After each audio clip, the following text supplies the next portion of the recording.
તો ચાલો મિત્રો હું તમને નવો રૂમ બીજો દેખાડું. તો મિત્રો ચાલો આપણે અંદર આવી ગયા છીએ. મિત્રો તમે જોઈ શકો છો આ પણ રૂમ ખાલી છે. મિત્રો આપણે 7મા 8મા પહેલાં આખો રૂમ તૈયાર થઈ જશે. બંગલાનું બધું કામ પૂરું થઈ જશે. મિત્રો આપણે જોઈ શકો છો આ કબાટ છે. મિત્રો તમે જોઈ શકો છો. મિત્રો કપડાં રાખવાનું છે. મિત્રો તમે આમાં શું શું રાખો છો મિત્રો તમે કોમેન્ટમાં જણાવજો. તો અહીંયા લાઇટ પણ હજી લાગશે. મિત્રો જોઈ શકો છો. મિત્રો આપણી બારી છે. મિત્રો તમે જોઈ શકો છો. ઉપર હું તમને દેખાડું તો તમે જોઈ શકો છો.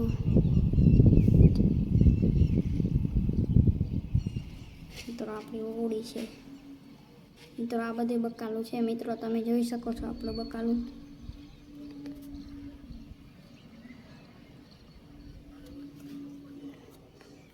મિત્રો આ તમને લાગતો છે પતરા શું કરવાના. મિત્રો આની નીચે સ્વિમિંગ પુલ છે.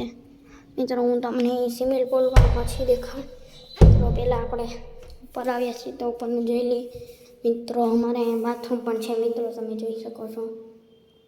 મેં ડિઝાઇન પણ મસ્ત કરેલી છે. મિત્રો જોઈ શકો છો. મિત્રો ચાલો હું તમને બીજો રૂમ દેખાડું. ત્યાં સુધી બધાને જય શ્રી રામ.